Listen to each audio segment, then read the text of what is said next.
your seat, light it up, let's unwind. Kevin and Kerr bringing topics of all kinds, from cigars to sports, family and more.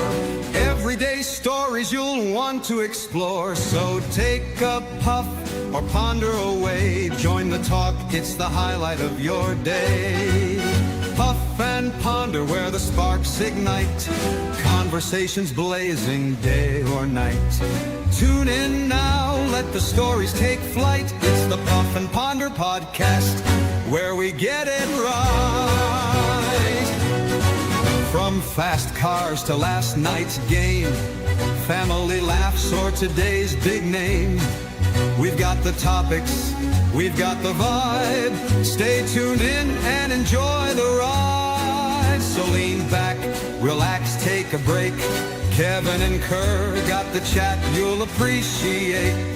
Puff and Ponder, the show that's great, where conversations ignite. Don't hesitate.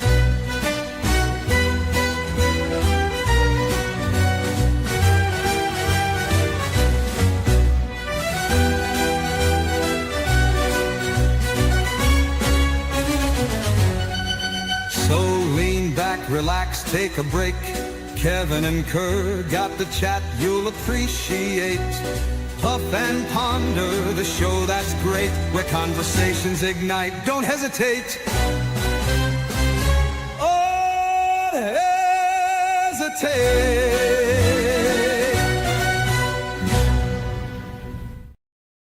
What is going on, everybody? Welcome to the Puff and Ponder podcast, where conversations ignite. We got a bunch of people in here. What's going on? Henry, Joseph smoking an Oliva Serie V Milanio. What's going on? Colby, go on, everybody. Burn, Chris, getting on airplane. I'll catch up on the flip side. Have a great one, gents. All right, safe travels. Keep a lot of space between you and the ground. So Kerr, what are you smoking tonight? We got some Joseph there smoking an Oliva Serie V. That's a great cigar. I know. I went back. I'm smoking the Rocky Patel Vintage 2006 San Andreas wrapper. This is a really good cigar. And I'm smoking the Don Pepin Original Blue. This is from this month's Corona Cigar of the Month Club. Very nice. Great cigar, Don Pepin. I've been trying to get in more into Don Pepin stuff because I've been getting more and more Tatuaje kick lately. Mm-hmm. So the I keep going back to that blue. You know, it's like the original blue, and I feel like a rube, and it's like everybody else smoking this big fancy stuff that he's doing. And I always, I like the blue. I like the original. If it ain't broke, don't fix it. I love the Lancero. Yeah, I like the white, the JJ, I think it's called. Yeah. That was one of his first original blends when they first released, and then they were kind of went away and then came back. Great lineup of cigars. Yeah. So, Kerr, you ever have anything like well, you do. I know. Yes.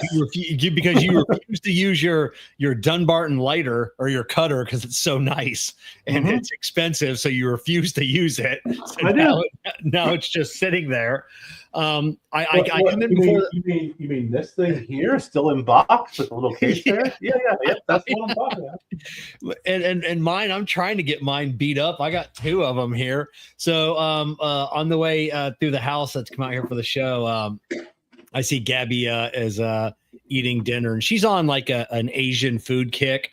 So she's been preparing these elaborate meals, preparing herself, which is great. It's, with autism, it does take, she's a little hyper focused, so it can take 90 minutes to prepare a bowl of ramen.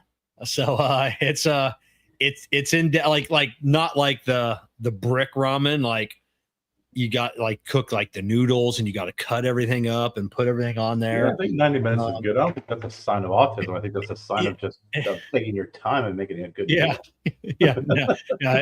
That's definitely the autism in her. So, so I know she's been on that kick for a while, and so I bought her two pairs of really nice chopsticks. Like they're engraved, like where the like where you pick up the food at the base, they're serrated. so you can grip the food better. And they got like this little comfort handle, super nice, definitely not cheap. They're too nice for her to use, so she uses the cheap job. And I'm like, I can send those back, you know. I don't, you know, like what, just that's the reason I got them for you to use them, to, you know. But yeah, it'd be like, was that like it for us, like displaying an ashtray and not using it? Oh yeah, exactly. And not just, I mean, I don't use some of my ashtrays because I have like 30 ashtrays everywhere. So, but yeah, if it's if it's an ashtray, it's being dumped in, and I have like one cigar in every ashtray. I had to go up earlier, and I was cleaning out my office, and I'm like emptying out the trash a couple of times, and so I'm like, let me go empty out all these ashtrays. I'm like, why the hell do I keep walking around flicking them in various ashtrays? So, I always find my cigars like hanging over a ledge on like a piece of furniture in the lounge. So like we on have the side, on the end table, on the freaking the desk, on this and all that. At any given time, there's like a little wooden like stand, whatever it is, that right before the door that goes into the house. So at any given time, there can be 3 or 4 cigars, you know, on that little ledge hanging out in there. And like I said, we'll go in the house, then come back out, and then forget that we had a cigar out there. So, I do it all the time, man. I always forget. I'm like, what the hell am I? Did I smoke that already? And then I'll light up one. I'll light a cigar. And like an hour later, I'll walk by and I'll be like, oh shit, that's right. I went got the hammer and I put it on the workbench, and there it is. That's it. You know, yesterday at work, I thought it'd be a nice, easy. I rarely work on Sundays, except coming up. You know, for the next few months, starting in November, I got to work Sundays. Fucking corporate. They need volunteers. They need technicians to work Sundays, which Sundays is a dead day.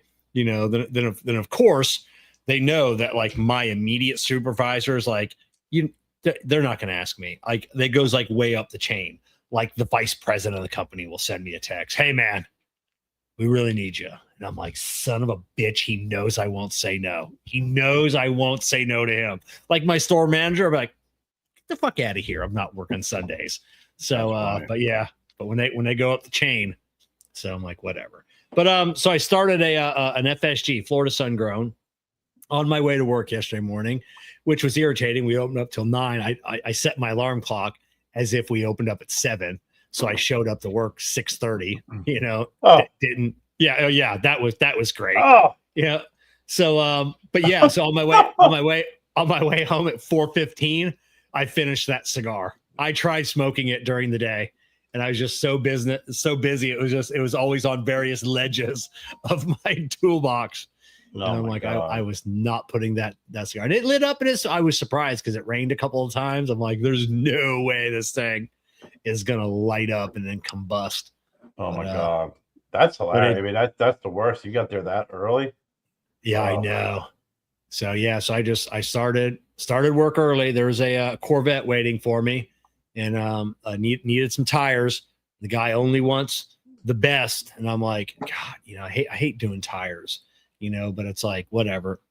So we go to so I mount the tires on it, and then I can't start it up. It will not start. So I'm like, oh whatever. I'll wait for the kid to come in that pulled it in the night prior, and I go, hey man, Clayton, how'd you start this thing up and get it in here? He goes, I don't know, I just started it up and pulled right in. And he goes, it was weird when I put it in park, it kept rolling. I'm like, that's kind of weird because when I was torquing down the wheels, like the car was moving as I was torquing them down, and I'm like, I didn't think anything of it. So then the service manager comes in and he looks at the car and he goes, that guy was a dick last night. I'm like, all fucking Corvette people are dicks. He went over the entire car and be like, and taking pictures. I don't have any scratches. I don't, you know, and then so the salesman that was with him, she's like, well, here's a little scratch here. And he's like, well, that's the only one. So just being an absolute tool. And Corvette guys piss me off and they seek me out for some reason. You know, that they're always so concerned about their car, but yet they never want to take it to the dealership. To you know, because the dealership, our local one, has Corvette technicians. They don't let anybody work on Corvettes. They have Corvette technicians. But no, you want to bring it into a Tires Plus. not saying that we don't know what we're doing, but you want to bring it into a Jiffy Lube. You want to bring it in here and here because you don't want to spend money.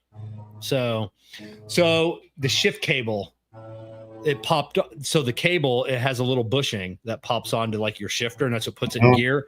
That disintegrated. So we're like, of course, this guy's going to blame it on us because there's no fucking such thing as a coincidence at all. So we got this. I got a universal bushing. I got it. After about a half an hour, I finally got to pop into place, put my hand under there, and I was able to just reset everything. And I'm like, this thing just needs to make it home. That's it. If he drives it out of here, our hands are clean because we didn't do anything to it. It's just a coincidence. It's just a coincidence. It's like when a battery dies when you pull it in. Customer's like, "Well, I drove it in here." Oh, I'm sorry, your battery was on the verge, and this is what it was. Your last 5%. Yeah, I know. I'm like, it could have died at the CVS. It could have died, and then you'd have to call a tow truck. You're lucky it died here. So, knock on wood. This guy picks it up. We're all out there with bated breath. Puts it in gear, drives away. We're like, we're good. That's funny. So, yeah, that's how my day started, working on a Corvette. So that's Monday. So Thursday, you'll get a call. Doesn't make any difference. No, we get a call though. It'll be no, we're not working on it. That shift cable is a bear to replace. I would never even attempt to do one.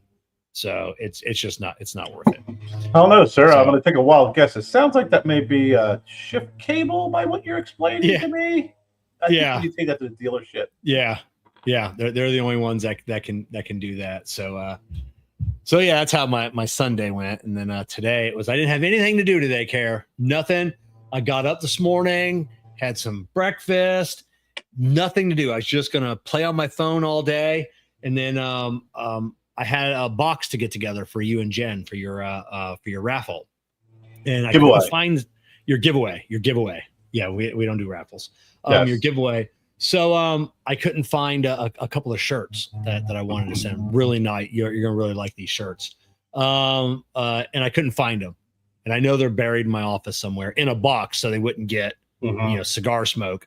And then so finally pulling out some stuff, and then I found them. And then I'm like, this office is driving me insane. So then I spent the next 5 hours pulling everything out of my office, reorganizing everything, moving shelves. And then, so yeah. You had nothing to do. So, just as it's lucky for the car battery to die when they get to your location, you luckily had nothing to do and had work in your office to do. Yeah. So now the office is super nice, super clean, super organized. We'll see if I can keep it that way for a few months. How long will that last? Do you let Jessica in there? She does not like going in my office at all.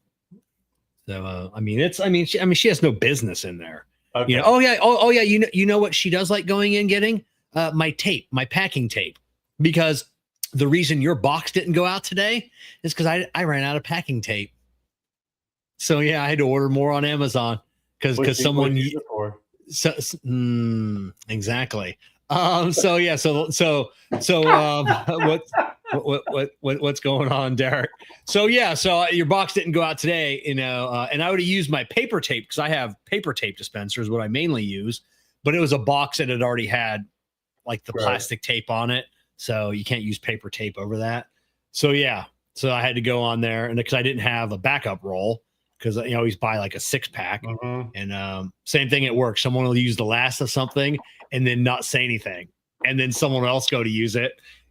Brake clean, engine degreaser, whatever. And it's like, why did nobody say anything? Same with my packing tape. Why did nobody say anything? Damn it, Jessica. Yeah, that drives me so insane. Just order the last, because I said when I use the last of something, if it's an empty can, if I'm the person that uses it, or if I open up a box of something and I notice there's no more, I'll take that box and then put it on the boss's desk. If I don't have time, I can usually do all the inventory ordering myself. But if I'm busy, I just throw it on his desk and he knows, oh, hey, we need more of that. So it's like the boys taking the bags of chips and then putting the bag back with 2 in it. Oh, but it wasn't empty. There was chips in there. Yeah. Why did I say we need more? Because we don't need more. There's chips in there. A chip. Operative chip. Singular chip. Yeah. Oh my God. That's yeah. That drives me nuts, man. So we went to our storage unit. We were bringing in all of our boxes. So there's a couple of boxes in there that I kind of threw together because we were, I was cleaning stuff and start unpacking this box to repack it into a singular box. I'm like, holy shit, I've been looking for this stuff. Dude, you do that like you're probably like, what, how the hell did that get there? And I'm like, oh well, fuck, I packed it because I'm an idiot. But I found my Mac ashtray that was my grandfather's, my great uncle's at their dealership. I found my yeah. So yeah, Jennifer and I came back and did that because I thought on Saturday I was gonna have plenty of time to do stuff around the house because some guy came by on Friday and said, "Hey, you need me to paint, you need your porch painted?" And I'm like, well, shit, I got paint here, right? So here's, I'm going to complain, but there is some of this is my fault, and I will more than likely hear it from the crowd. But I'm like, yeah, I got some paint, something. I go, well, how much? He goes, $150 for everything. And I'm like, all right, we got some pretty intricate spindles. We got some stuff. I'm like, ceiling. He's like, 200. I'll bring the paint. I'm like, again, I think of Kevin in the back of my head going, hey, Kerr, how much is your time worth? What can you get done during this period of time? I'm like, sold. All right, I'll be there between 8 and 8:30. Okay, sounds good. I get a message. Hey, do you have a roller? Look, like, no, you're fired. This is not starting off on the right foot. I'm like, actually, I got like fucking 10. I'm like, yeah, don't worry about it, bro. Come on over. That's fine. All right, I'll be over in a little bit. I'm running a little bit behind. Like, okay. So he shows up at 9 o'clock. Hey, man, you got paint? I'm like, son of a bitch. I'm like, yeah, I got some paint. No harm, no foul. Here you go. Go get him, Tiger. And a couple hours went by. He's like, hey, man, all done. I'm going to go. I got to go do this other job. I'm going to let this dry. I said, oh, you're going to come back do a second coat? No, man. No, man. This is good. This is good. I'll come back if there's some touch-up spots. I'll do some touch-up spots. I'm like, well, what about here? He said, well, paint's going to do what paint's going to do. And I'm like, that does not make any sense. Paint doesn't do what paint do. Paint, when applied properly, dries and looks pretty fucking good when done properly. Paint doesn't do what paint's going to do. So I'm like, all right. So he leaves, and I'm like, I came in the garage, grabbed a cigar, and I'm like, paint's going to do what paint's going to do. Paint's going to do what paint's going to do. I walked out front, and I'm looking at this. I'm like, paint ain't going to do shit here because he missed this whole post. He missed this. Like, I texted him, I'm like, yo, I said, dude, you got to come back, man. You missed spots. Oh, yeah, I'll come back and hit it up. I always mark it back up. I'm like, no, you don't understand something. You didn't there's not like a couple of spots that need to go over again. Like, there's a fucking area that's not done. And I was like, you know what? I will drive myself crazy if I have this guy come back. He's already proven that he's done a shitty job the first time. I've already paid him. I got out the ladder. I started painting it myself. I just said, don't worry about it, dude. I got it. So I painted everything, got everything all done. He shows up, and I actually left one part on purpose, not painted. The part, and he's like, man, I would have, come on, give me the brush. I'm like, listen, dude, that ship already sailed. I'm like, look, I said, you see that right there? I start pointing out to him. He's like, I go, you didn't even paint that. Like, when you paint a porch and you have a main post, one would think that post would get painted. You did not paint the one side at all. And it's not like the hidden side. It's the fucking facing me side. And I said, don't worry about it, dude. I said, just have at it. Goodbye. We're done. So I thought, I'm not going to sit here and piss and complain. I'm not going to argue with him. I'm not going to ask for partial money back. I'm not going to listen, you got me, whatever, you made your money. What you've done is if anybody asks me around here who painted my porch, if they ask me about his name, I'm like saying no, don't use him. Two, you've lost future business as well. Because I was thinking, well, hey, I could probably use some help repainting the lounge in the fall. I'm gonna have to I'm gonna replace some boards and repaint the back, the deck. You could have had more business, making more money if you would have just done your fucking job right the first time, instead of doing it half-assed and thinking that you're just gonna be able to say paint's gonna do what it's paint gonna do and think that's gonna be acceptable. So you got the picture. Jen sent the picture. She's like, hey, Kerr hired somebody to paint the porch. You want to know how well it went? And then she sent a picture of me on a freaking ladder painting the porch. So yeah, that was basically my Saturday paint job. Oh yeah. When we built the lounge here, I painted the outside, big ass walls, and I'm like, you know what? It's probably time to paint the house again. It's been about 7-8 years. And I get to the front of the garage and had to stop because it's the weekend. And then tell my boss that I'm painting. He's like, hey, my buddy's down from New Hampshire, and he's doing some work down here. He's vacationing, and he brings his tools down because he's a painter. And so yeah, he comes by and he's like, yeah, I can do that, the rest of it for you. And I'm like, how much? He's like, I don't, he's like, probably like $700. I'm like, whatever, just do it. Just fucking do it. I had the paint, and he looks at the paint and he goes, God damn. He goes, what did you pay for that? And I'm like, it was like $300 for 5. He goes, yeah, I know. That's like the best paint you can buy. He goes, most homeowners don't buy that. And I go, yeah, because I don't want to have to keep repainting. Yeah, exactly. And then he's done several other jobs for me since, painting some outside exterior doors, interior doors, and does a great job. And he does that. We got a good neighborhood handyman that does like pressure washing and things like that, not complicated stuff, but he does a great job. I've got another handyman, depending on what I need to have done. He does it. So yeah, I've had some good luck with some handy people. It's tough. I mean, when I moved down here, it's like back when I was in Pennsylvania, you lifelong up there, you could have some handyman. You come down here, it's so hard because it's so inconsistent, to find somebody who's good. It took me forever to find good garages, and a good mechanics, the ones that you trust and do a good job and treat you well and are pretty honest with you. But it kind of goes back to some of the conversations, but a lot of the conversations we've had about local business, support local business. Here's a guy I thought, man, you're out here trying to make some extra money. Maybe this is your primary job. I don't know. But if you're knocking on someone's door and saying, hey, you need your porch painted, you're either really fucking good at what you do, or you're a con artist. Yeah. Or you're trying to make a quick buck, because I took it as, that takes a lot of nerve in a good way to go up to someone, just solicit, just knock on their door, like, hey, here's the flyer, here's my company, here's my business. I'm going to do this. I'm going to do that. And I thought, well, I'm always about supporting people who do that kind of stuff, because like you were saying, you get someone to do a really good job, you keep having come back and do more and do more and do more and do more. And I just feel like every single time we venture off into doing into supporting local or doing something like that, you always get burned. Our old place, it was like I hired this guy to do the lawn.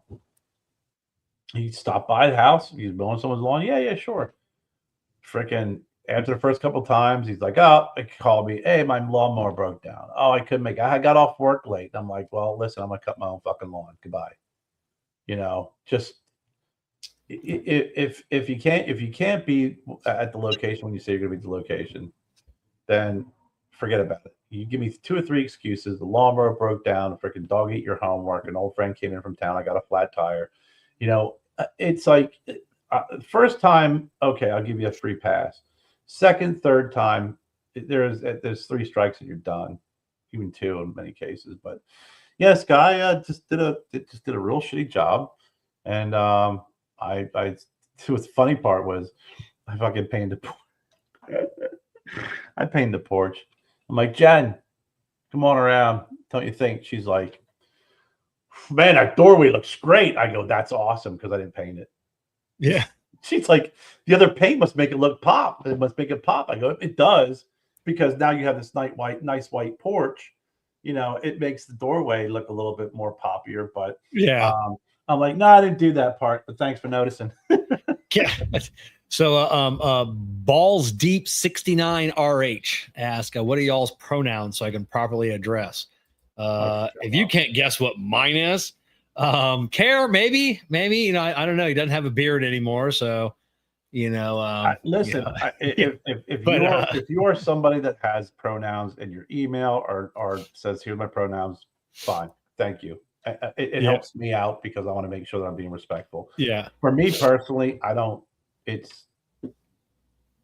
subscribe to that. Just.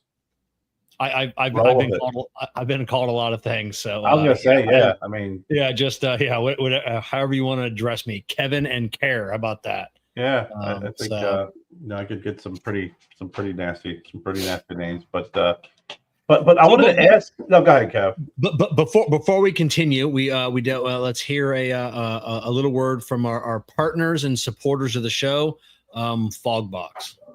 Let's be real. Most travel cigar cases look the same. Black, boring, forgettable. But Fogbox, they're doing it different. Every Fogbox travel case and lighter features custom hydro dip graphics, from bold patterns to badass designs that pop. These aren't just tools, they're statements. Whether you're at a lounge, a campsite, or on the beach, Fogbox gear stands out while keeping your cigars protected and fresh. Plus, the quality is rock solid. Airtight, rugged, and built to handle wherever you take it. If you're still carrying around the same black, plain cigar case everyone else has, it's time for an upgrade. Visit fogbox.com and grab something as unique as your cigar taste. That's fogbox.com. Built to travel, designed to stand out. Fogbox. So you were saying? I was going to ask you, I mean, I know you don't watch pro football. College football on Saturday was quite the entertaining. What's up, AJ? Or RJ? It was quite entertaining. I mean, you had extremes from, like you said, a bunch of 70 points scored on games. You had a couple of upsets. Yeah. A couple of upsets, man. What about that Gator game? God. And I'm not going to lie. I mean, I believe, and I could be mistaken, that Florida has one of the toughest schedules in college football this year. From what I have read, I don't know if that's true or not, but they say lost they do to have South Florida, right? Or who did they lose to? Was it USF? Was it? Did they lose to the Knights? Is that a tough schedule? USF has a good team. I mean, yeah. They were the ones years ago that went undefeated and wanting to wonder why they weren't in the championship, like where they weren't contention. And I'm like, well, yeah, you guys went undefeated, but you did not have a tough fucking schedule. Yeah, and that who's the quarterback who played there? There a quarterback who played the NFL. USF? Yeah. I don't know. Culpepper? I know. Did Culpepper play there? I don't know. I know he's an attorney now in Tampa. He has his own law firm. Yeah, he has his own law firm. So he's done well after the NFL. What did RJ Senior Video Travel Case and think about ordering one? Olaf of the 68 degrees. Also the Rut case from Pelican you showed. What size was that one? The Rut case. Let me go grab that real quick. Yeah, but you had South Florida. Yes, they was 18-16. They beat Florida. That wasn't a big upset. Well, it is now because they're ranked. But gosh, I can't remember the other upsets we were sharing. That was the R60 Rut case. I got this one. You can get them on Amazon, but I got this one from Warfighter Tobacco. So it's got their big metal logo on there. So definitely check out Warfighter before you just hop on Amazon. Support a local business. Yeah. So you had that game. Yeah, like you said, some like 70-0, 70-10. and then then some pretty close games, like that Michigan game. That was I didn't know, and this was the first because I had to work Sunday, so I didn't get a chance to see any recaps. I like watching, getting at least recaps on all the games, so I don't know what happened with Michigan. Mississippi State beat Arizona State, and Arizona State was ranked 12th. Mississippi State was not ranked. And Michigan lost to Oklahoma 24-13. Yeah, Oklahoma's I don't know how they are last year, but Oklahoma's been a tough team. Yeah, they were ranked 18th, Michigan 15. That just, whatever. See you later, Michigan friggin', boom. And then Florida, obviously, with that one, that was that's a tough one. But now AP's got what? Ohio State 1, Penn State 2. Penn State's been 2. So Ohio State 1, Penn State 2, LSU 3, the Ducks of Oregon 4, and Miami, Florida 5. Georgia slides to number 6, Texas 7, the Fighting freaking Irish of Notre Dame freaking 8. Did Georgia lose? Is that reason they slid? No, they won. They won. Okay, they must not had a tough game because they were, And then rounding it off is Illinois, number 9, and Barry Bones. You'll be happy. Oh, Florida's 10th.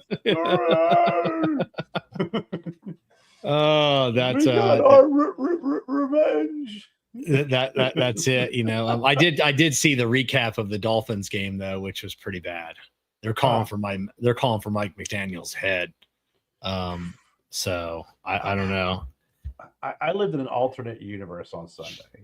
I don't watch a lot of pro football. I just don't. I mean, I am this year. The Eagles have my dad's squad, so I'll be watching. The Eagles. I do root for the Eagles. I'm a Rams fan since I was 5, and an Eagles fan. But I was in an alternate universe this weekend because I watched the Steelers play, and I was rooting for them because I like Aaron Rodgers.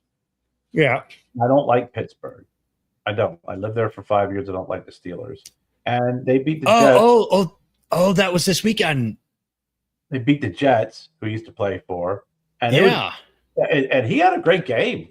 I mean, he looked like the Aaron Rodgers of old. He had a really solid game. That Steelers defense looked, they're just freaking rocking people left and right.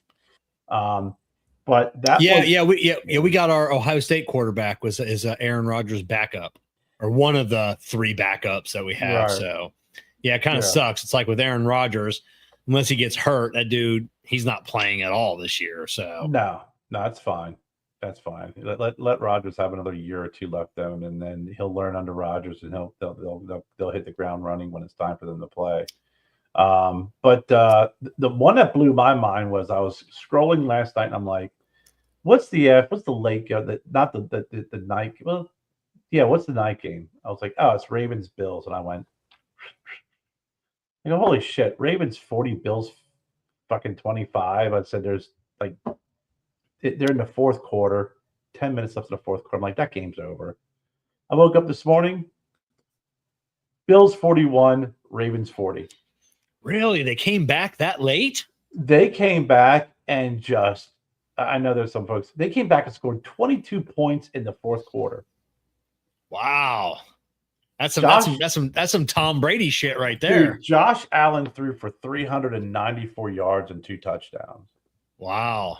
Lamar Jackson didn't have a shabby night. He had 209 yards for 2 touchdowns, but Josh Allen threw for just under 400 yards. And what's fun is if you go like on a TikTok or something, it'll show you the 25-40 score, or it was like 25-40 or something like that at like 10 minutes left in the game. And then it just kind of goes through all of the scores of Buffalo and all the big stops. And it's like, how the hell did that happen? I mean, just games like that, or the Steelers game, the freaking kicker kicks a 60-yard field goal to win the game. Man. And he kicked it, and it cleared, and it looked like it would have been good from 70 yards. That was a really moot. Yeah, there was a big freaking exclamation point when he kicked that football, because that I was like, he kicked. I was like, Dude, did they say 60 yards or did they say 40 yards? Because that motherfucker's got fucking free. That thing's got speed. It's got height. Nope, 60 yards. Bloop. Man. Yeah, it was pretty impressive. And I sat there and cheered, and I said, I'm cheering for the Steelers. There's definitely that freaking Comet, the 3A Atlas or whatever. That's got to be a spaceship because things are not normal right now. So smoking OGT BLT. Oh man, I forgot to order that from Oak Glen, and that looked like a good cigar. That's the from Oak Glen Tobacconists. They black label. James did a cigar for them. Okay. Yeah, super cool. So did you catch any baseball games? Maybe like a Phillies game? I gotta tell you something, man. I am so ridiculously over this whole freaking baseball Karen thing at the Phillies. It's like, I don't know, man. It's a different time. That's why I guess I'm become my father. I become an old man. Instead of shaking my fist, I'm like, it's a different time. But it's ridiculous. But I think the attention that has been given, the memes that have been created, the AI pictures that have been created, the Elizabeth Warren lookalikes that would be funny, that's eclipsed the actual event of what happened, in my opinion. Oh yeah, then I love that clip of her holding that ball. Jessica and I were talking about this before the show with that maniacal grin on her face. And I'm like, if that was a friend of mine, I would print out 100 of those photos and I would never let her live that moment down. I'd put it on a birthday cake. I'd wear a t-shirt with that photo on there. Hilarious. And if it wasn't for a kid, we never would have heard anything about it. If it was just two adults going at it, but it was for a kid. It was for a kid. So that's what, I love that they're trying to destroy this woman's life. So. You see, me on the other hand, I'm like, they're like, she should be fired. I'm like, why? Oh yeah, lose her job. What, really? No, she should be harassed online. I agree with that. For at least 30 days, she should be harassed online, and then we should just let her live after that. I'm like, lose her job? Why? Well, I know. What's that? Oh yeah, Jessica. I read there was one lady that people thought it was her, and she had to change her Facebook profile to what, and it said that's not me. I'm a Red Sox fan. Yeah, so. I saw that one, but it's like, it's like she's an educator. She's a teacher from New Jersey. She should be kept. Like, why? What? She gave the middle finger. I'm like, yeah, she didn't give it to a bunch of kids in the middle of a classroom. Like, yeah, I know. Now I understand. When I was in school, and you're part of the school, you're part of academics, you're part of the teachers, or if you're an athlete, they tell you you're always representing the school. Always act like you're representing the school. I get that part, but for crying out loud, man, she's a dope. What she did was stupid. It was dopey. It was freaking really, really petty. And in this day and age, why in God's, I mean, you apparently either don't care, you have no self-awareness, which apparently I think that's the case, to know that when that happens, that there's not 5,000 cameras on you. If it's not the freaking TV camera's going to get you, there's 5,000 people, getting you on camera. Like, just, if you're going to act like a dope, you're going to get fucking you're going to get videoed. Like, this is why I was so happy, man. When I was growing up, we didn't have that shit. Thank God. Thank you. I know. It was just like the tennis player, that signed that hat, gave it to that kid. Yeah. And then as he turns around, that dude snatches it from that kid's hand. That guy should have got fired from his job. That guy should be owner. Yeah, that guy should be. He's the owner of some company, and what they do? Yeah. Someone get on, they start losing business and everything else. I mean, yeah, that was right. He snatched it from a child's hand. That guy deserves to go to prison. The only good side thing that came from that is that tennis player said he ordered 10,000 hats and he's going to autograph every one and he's going to give them away to every kid at every match, just so that guy's hat is worthless. That guy's hat will be worth zero money now, but that guy deserves to go to prison. So I'm just, man. You stole it from a child.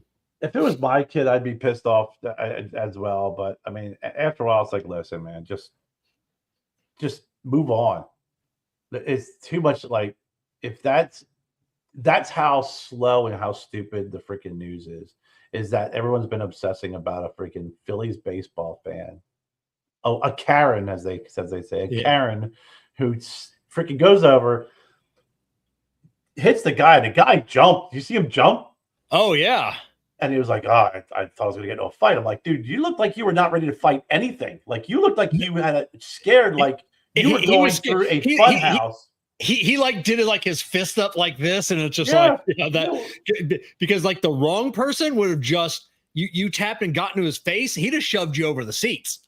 Like you'd have done a backflip, and you'd have been in your rights. You know, someone taps you on the shoulder and starts screaming at you at a baseball game. The wrong person, man. Wrong person, bro. Like I said, flipped over 2 or 3 seats. There would have been this. It would have been just been like, hey, that would have been it. That'd have been the end of it. That's it. And then that kid got all that swag, and he got tickets to the World Series from the owner of Camping World. So guess what? I don't feel so. I mean, at that point, I'm like, look, guys, here's the deal, man. Let her go. Because what she did was elevate that kid's status and all the freebies he got. Oh yeah. Yep. So the TikTok feed now is all the like the good moments from different sporting events where, you know, things like that happen. Like there's a lot of them, like hockey, where they throw the puck over, you know, to like a little kid that's on the glass, and an adult takes it. And then they make sure the player comes over and make sure that, you know, they get another one. So it's always cool. Yeah. I mean, the kid got taken care of, you know, he you know, it sucked, but it was like, listen, you know, not only did they make her look really, she made herself look stupid, but not only is she look stupid now, but now you dealt with a 5-minute disappointment within 10 minutes. Within 10 minutes, you got a bag of a bunch of free shit. Within a couple of hours, you were standing in front of a freaking a professional baseball player while he's signing baseball bats and everything else given to you. And then a couple hours after that, you got tickets to the World Series. You know what? Freaking, I'd find the Karenest looking motherfucker and sit right next to him at the next game and be like, come on, I want to go to the World Series. God, that's it. You know, and it's, do you transform when you get that haircut? You know, or like, you know, like you go in and you're such a bitch, you know, then the stylist is like, all right, you graduated to this haircut. You don't have a say in it. This is how your haircut now, you know, it's just, this is you. It's such a shame because the personality, like I know plenty of people who have that haircut and they're not fucking dopes. But it's like I don't know a single person with a Karen haircut that's not as soon as someone acts a certain way and they have a look, it's like now that look is ruined. Yeah, you know, that look is ruined. You know, no one wears the Hitler mustache anymore. Yeah, I mean, MJ tried to pull it back off, and that didn't go well. No, it did not. Exactly. Yeah. MJ tried to. You see, a couple people are like, "No, dude, listen, that and the name gone." Yeah, gone, completely gone because a freaking piece of shit freaking wore that mustache, and that was his first name. That's how horrible of a human being that person is. Yeah, and he was probably just a Charlie Chaplin fan, you know, at the end of the day. You know, just wanted to emulate his hero. And, you know, luckily we can still rock a Stalin and not be ostracized, you know. So Stalin, man, that was a mustache you could set your watch to right there. I was. Man. That was a guy who was just as freaking brutal and evil and freaking. Oh, yeah. Yeah. Yeah. It's you know, but yeah, I mean, it's I don't get it. The obsession, like the obsession with the cheerleaders for the freaking Vikings. Like really, really, all of a sudden now. Yeah, I know. You're that interested and you're that freaking pissed off because there's 2 guys who are on the cheerleading squad. Before that occurred, you gave 0.0 shits about the cheerleaders as you watched the football game. Now all of a sudden you're going to boycott? Shut the fuck up, dude. Yeah. Just sit down, watch the Vikings suck again this year, and it'll be over and done with. You're talking about the boycotts, and every week there's a new business we're supposed to be boycotting. A couple of weeks ago it was Walmart, and then it was like Target, and it's like these 24-hour boycotts, and it's just like nobody's doing these. Nobody's boycott. So a couple of people, so they can post on Facebook. I boycotted Walmart today. But you'll be there. But you'll be there next week, won't you? Yeah. They felt like they did their part. That's people who don't have much to go on and do in their lives because they have to find their identity by doing that shit. I'm boycotting. Yeah. If you tell me to boycott something, I'm going to go and shop there. Yeah. It's just so stupid. But yeah, it was when I saw that, I was like, yeah, the only boycott I did, and it lasted years, was Pizza Hut. I bet it was 5 or 6 years. I would not eat Pizza Hut. Wow.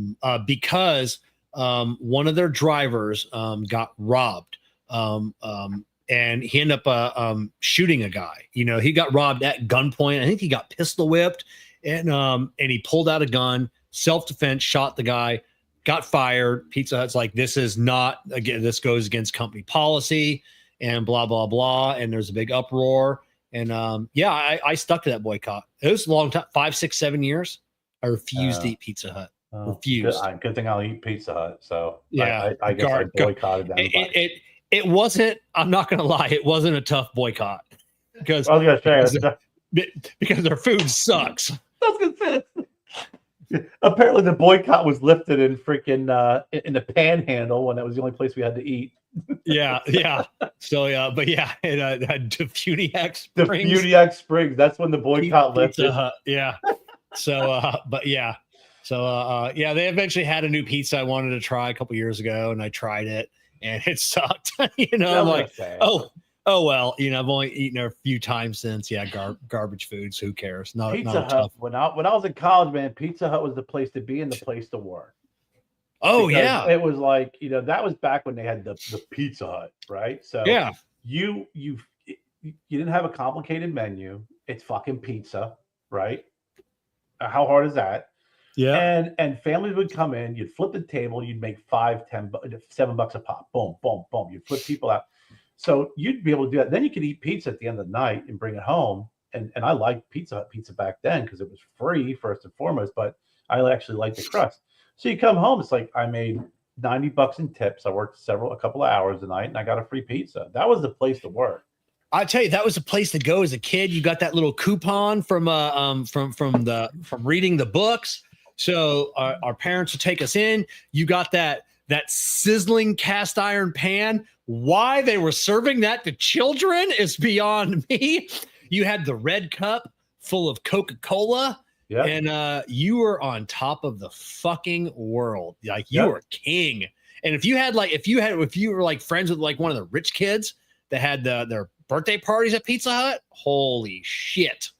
Pizza Hut, yep. I used to like Pizza Hut, and that I remember that the Wendy's chocolate. That's funny. The stuffed potato, the salad bar, the stuffed potato bar yeah, at Wendy's. Yeah.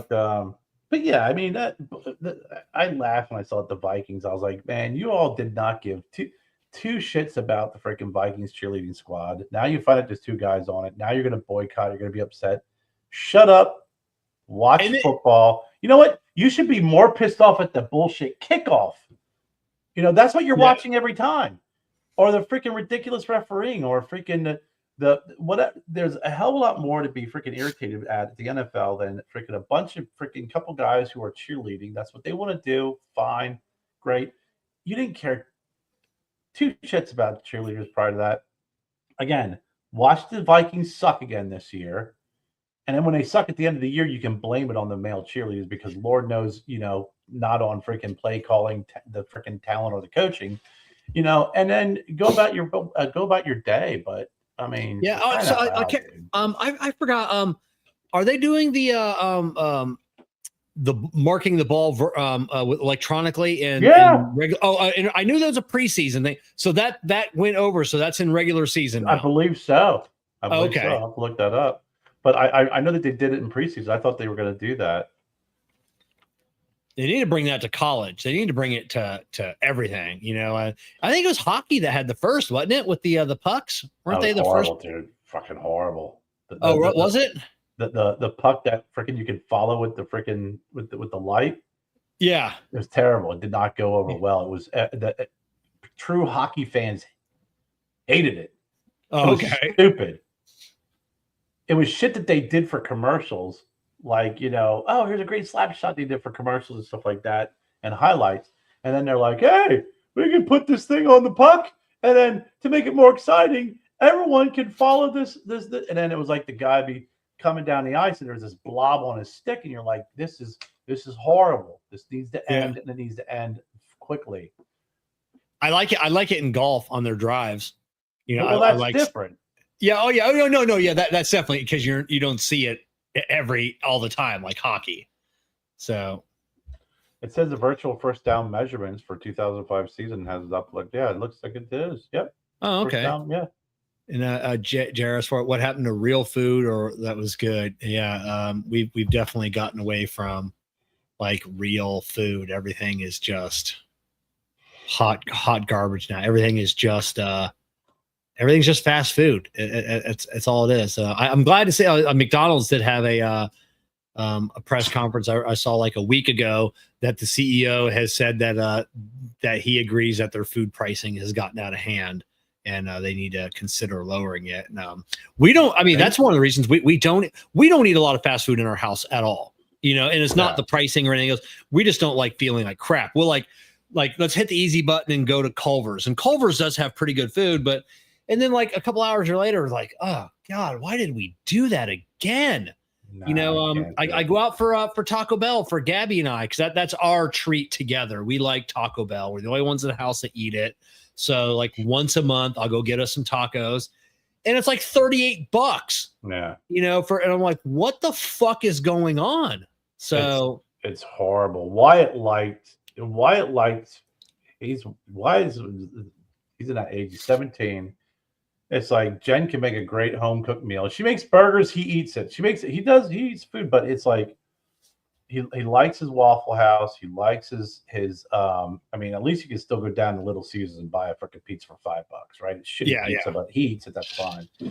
But he likes breakfast at McDonald's and he likes breakfast at Chick-fil-A. We go to McDonald's. I get him the egg, cheese, and sausage biscuit meal. He likes the McMuffins, the McGriddles, but he likes the McGriddles just on their own without anything in there. So I order two orders of McGriddles, and he likes a mocha. And they're like, that'll be $23 when you turn around to come to the first window. And I'm like, son of a bitch, that's $23. You go down to freaking Chick-fil-A and you get some chicken those chicken minis. Yeah, dude, I should probably have stock in Chick-fil-A. I mean, you go if you and someone else go to Chick-fil-A for lunch or breakfast like that, you're not spending less than $30-$40. Oh yeah, that's absurd. I used to live on fast food as well. Chick-fil-A irritates me because I can't get like a large shake. Their shakes are good. Give me a bigger size. Allow me to have more of your shake. I don't want two. I want one big one. You know, they don't have like large. So, but yeah, we don't eat a lot of fast food. We go out for pizza. We go out to our local Italian place. We get good pizza. Mm-hmm. When we go out for breakfast, like on a Sunday morning, we go out to our local Jersey. The owners were from Jersey, so we get our bagel, egg, and cheese sandwiches, which are still good, which are still good pricing. Yeah. This morning I had to run some errands, so I stopped at Wawa and got a fresh made burrito, which was really good. You know, I know they're probably using frozen eggs and frozen sausage, but it was good and it was inexpensive. So if we're getting quick to go food, at least we do have some healthier options around here, and we don't have to eat just the fast food garbage. Yeah, I'm not a big fast food person anymore. I back in the day, you know, I could house some stuff, and that was always particular specific stuff, but I can't do it anymore. Every once in a while, I'll have a little something here and there, but just, I just can't. It's like you said, I always feel like crap afterwards. Yeah. Now, Brian, Jessica and I are the same way. Like we'll go if we do go somewhere and we get a couple of meals, be it Chick-fil-A, McDonald's, whatever. We always get a nugget on the side to split. So we love nuggets. So we end up having to get a 12-piece because the dogs love nuggets. So they always get some nuggies as well.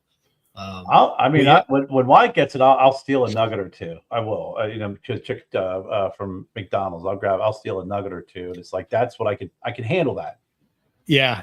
Jessica does not believe in the dad tax when it comes to nuggets, candy, any of that. If anything comes into the house, dad takes a piece. And Jessica's like, that's for the kids. Dad tax. Dad tax. She does not believe in the dad tax. And I'm like, well, you don't have to be. Dad tax is not theft. Or dad tax. Yeah. That's her. Taxation is theft. That's Jessica. Dad tax is theft. It's not. Then we just call it dad tariff. Then we'll make it a little bit more apropos. That's what I'll tell her next time. Dad tariff. Dad tariff. Sorry. President said so. Sorry, we are importing food into this house. Dad tariff. That's it. Dad All tariff. food imported into this home gets freaking dad tariff. That's the end of it. That's it. The dogs have their cheese tax, so dad can have his dad. Yeah. Tariff. Oh, I love it. Yeah. Jen and I we have a couple of pizza places. There's a great Mexican restaurant we go to down the street. But most of the times, like especially for breakfast, Jen will make us breakfast sandwiches when I eat breakfast. Like I'll have breakfast maybe a couple times a month, as a little cheat day. But it's usually Taylor ham and egg and cheese on like a croissant, and it's always perfect. And it's too many places we've gone to now, especially around here, that they're just they're too inconsistent with the products that they produce. There's a couple of places that actually have really good bagels that are pretty consistent, but overall, like I was bored. I had no idea why I did this. I was bored one morning, and I went to I was in a mood for a bagel. It was late morning. And I'm like, you know what? I'm going to go to Panera Bread. I haven't been to Panera in a long time. So I pull up. I'm like, hey, I'd like to have a sesame seed bagel. Can I get that extra toasted? She's like, okay. Cream cheese? I go, what do you have? Plain and vegetable. I'm like, that's it? Like that's all you have? Yes. All right, I'll take plain. So I pull up. The bagel isn't even wrapped in paper. It's just put in a bag. The nasty bag that's been sitting around all day. Yeah. And it's got a container of cream cheese popped in there, Philadelphia cream cheese. Thank you very much, Philadelphia. Not even anything homemade or even freaking with a damn freaking Panera Bread logo on it, and a plastic fork or plastic knife. And I'm like, and I ate this bagel. I'm like, it's a typical freaking, Panera Bread, just typical bagel. But I have a couple more selections of cream cheese, man. If you're gonna sell a bagel, you have to have at least five cream cheeses available. If you're gonna offer bagels, you need at least 5 cream cheeses. One of them's plain, one of them's in vegetable. You have to have some sort of fruit, whether it's strawberry or freaking blueberry, and the other 2 have to be some sort of something garlicky, and then the other ones are jalapeno. You have to exactly. We go to a place whenever we go down in Boynton Beach. There's a bagel place down there, and that we go to, and they have too many. They have like 25 cream cheeses, and I'm like, this is too many. No such thing. I know, and it's like I don't know now, So I'm an everything bagel kind of guy, So I'll do the everything bagel, and it's just like, oh, too many cream cheeses, way too many. Never can have too many. You can never have too many cream cheeses. Yes, for first world problem. You are right. I like everything bagels if it's a bagel shop that makes good bagels. Yes. If it's a place that I've had shitty freaking everything bagels that are just crap. But if you go to a really good bagel place, everything bagels are good. I always got to go with sesame seeds because I love sesame seeds. I love the flavor of them. That bagel's always good.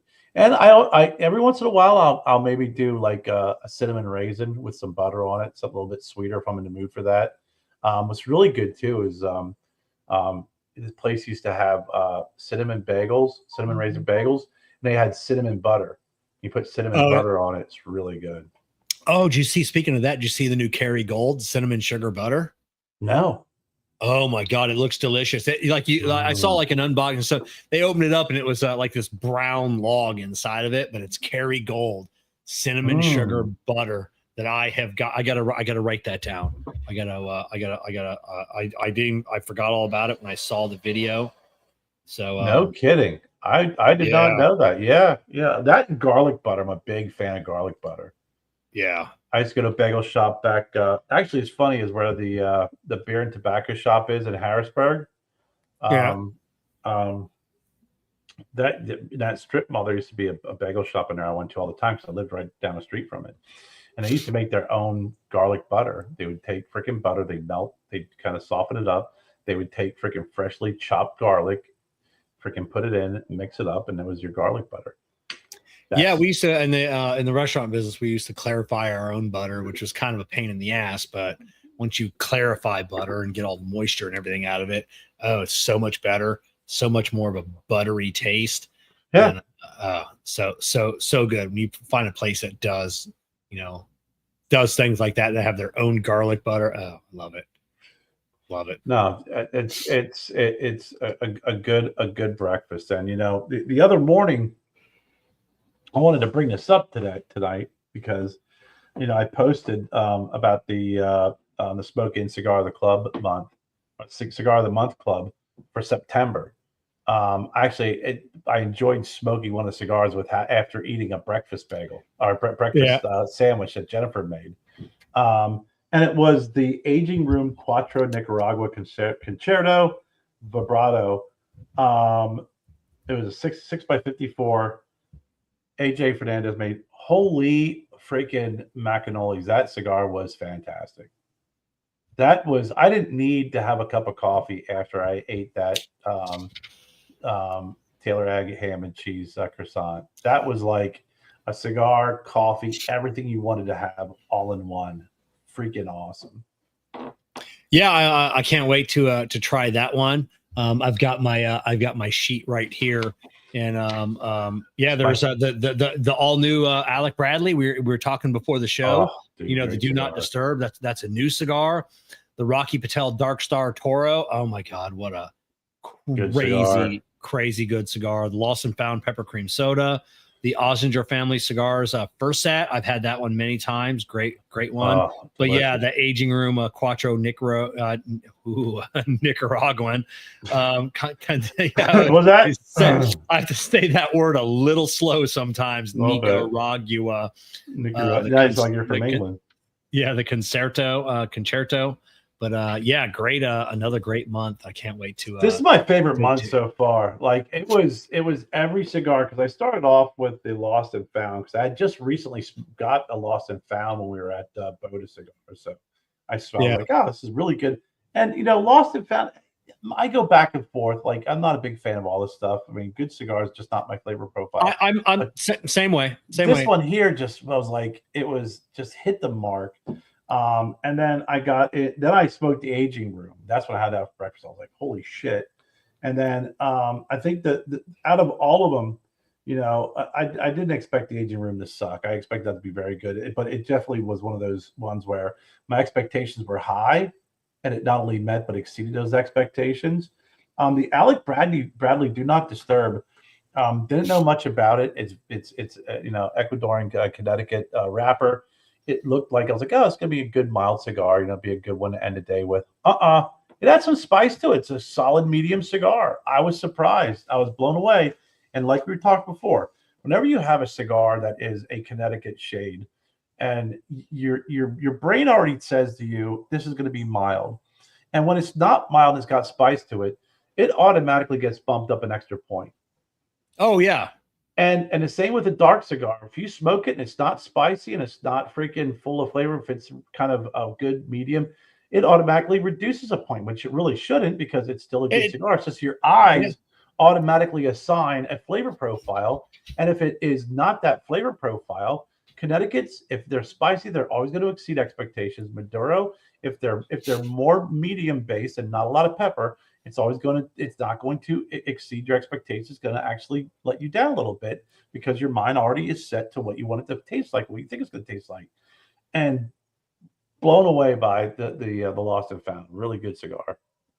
Yeah, it's great. On Abe's desk, if you ever visit him at Smoke Inn, he keeps a big old stack of paperwork of every cigar that's been in every month of the Cigar of the Month Club since it started. And he always cross checks that to make sure that he has never had a duplicate. So I love that. You could probably put that on like a spreadsheet and it would automatically catch if it was duplicated instead of a big sheet. But I do like the big sheet story. But Abe, there's technology that could help you out with that one, buddy. I'm just saying. But I like it that he's that integral in the month. I like that he takes pride in the fact that he doesn't have repeats. He tries to throw in some like I said, new stuff. Like we just found out that Alec Bradley was brand new. Yeah, and to make it in a club shipment, is fantastic. So and they get a couple, like the one that had the Black Moses in it. So you're going to get a you may get a boutique here and there. But I mean, every month's been great. Like you said, even when I got the what was it? I can't remember which one it was. Had the what's going on, B. Scott? Oh, I think B. Scott, what's up, buddy? I haven't talked to B. Scott. I used to hang out and smoke some cigars with B. Scott back in the day down here in South Kakalaki. He's a good dude. The Oliva Series V, Melania. It's like the one that you see it in all the humidors when you walk in. It's like and you walk by it. When you get it in your club membership and you smoke it, you're like, God dang, that's a fucking great cigar, man. I should probably fucking buy some more of these, or at least buy them when I go in. And then you quickly forget because there's so many options in there. But I love getting that cigar that you recognize in the humidor at your shop all the time.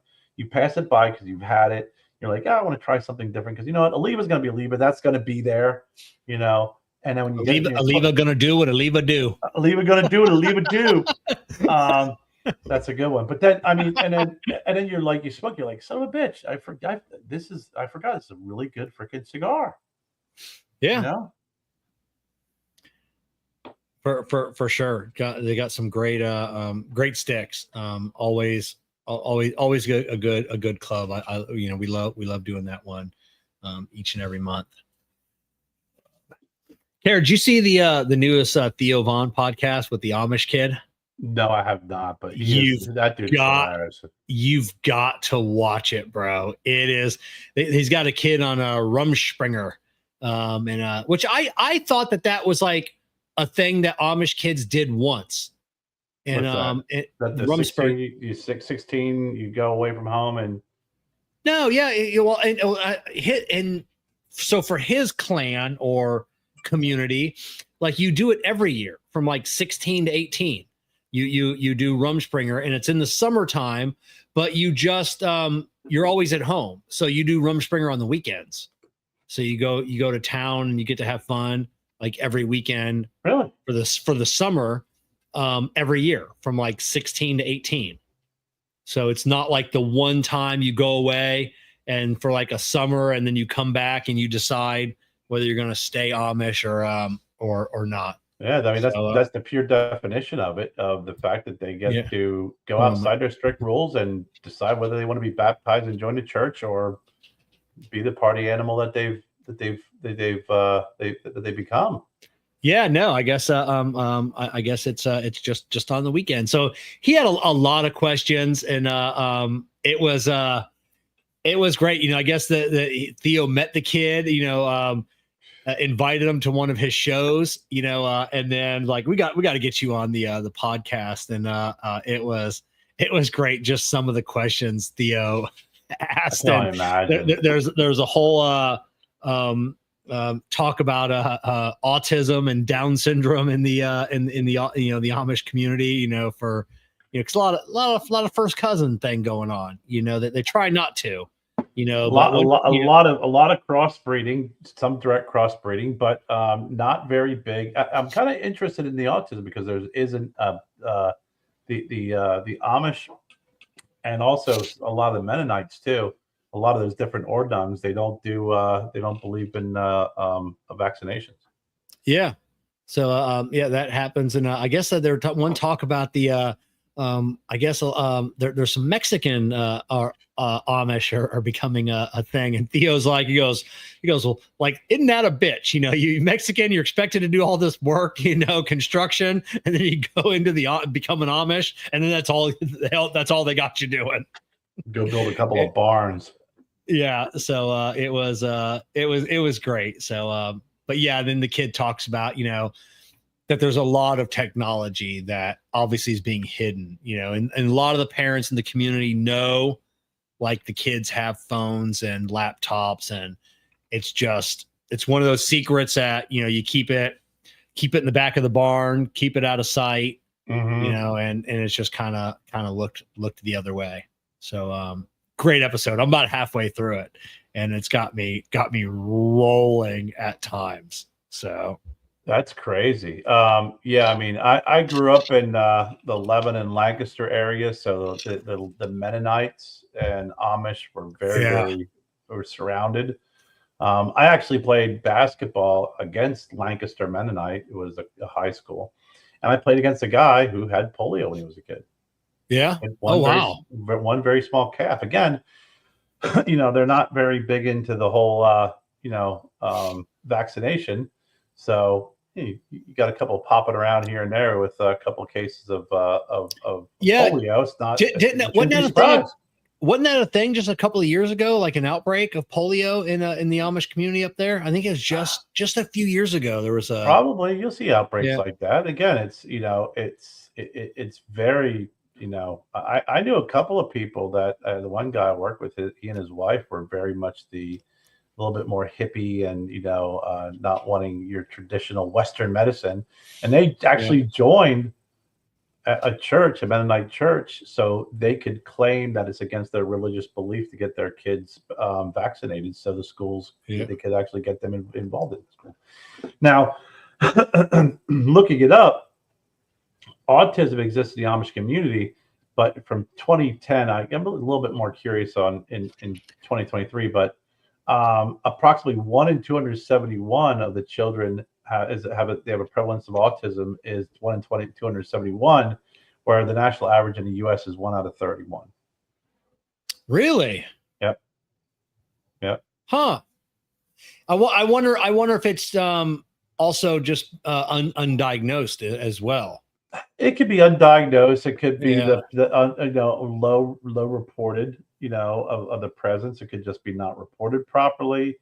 I mean, it could be a number of things. I think that when you start, looking into these statistics and stuff, you got to do a little bit of a deeper dive and figure out why you're coming up with these numbers that are way different. Yeah.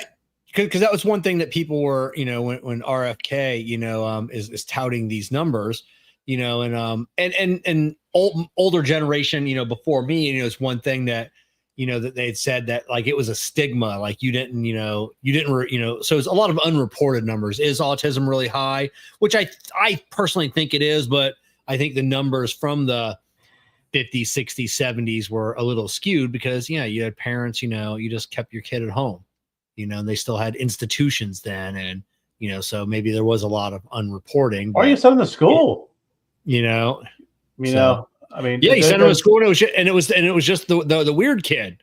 Yeah, that's the weird kid with the quirk, and it was like, it just didn't go reported. Right. So I don't know, man. I think like ADHD as well. ADHD is one of those diagnoses that depends on where you're looking and who you're talking to. There's some folks that say it's underdiagnosed. A lot of folks believe it's overdiagnosed. They do believe it's overdiagnosed in boys because it's just boys being boys. And as soon as you got a boy who's a little freaking running all over the place like crazy, I can't control him. He's got ADHD. Yeah. And it's underdiagnosed in girls because they're like, oh, she's just a daydreamer. She's just a creative. Yeah. And it's like, no, that's just the form of ADHD in a girl. And that's how it comes out is the lack of attention, et cetera, et cetera. So there is a belief that it's overdiagnosed, underdiagnosed, in between boys and girls. But overall, they went through a big pop in the 90s where it was just overdiagnosed because parents didn't want to parent. Parents wanted to put their kids on drugs, and it was easier to put a kid on drug than it was to freaking discipline them. Yeah, that's it. They said the same thing when Kevin Jr. was little, and I was like, yeah, he's just a boy running around preschool, just waving his hands and yelling and being a little boy and having his little, his little sticks, his little pew-pews and pointing at people. And it's like, yeah, he's just a little boy doing little boy things. Yeah. When Amber wanted her hair cut short and she wanted to play softball and not wear dresses. Yeah, that didn't mean anything else either. She was a tomboy. Jessica was a tomboy.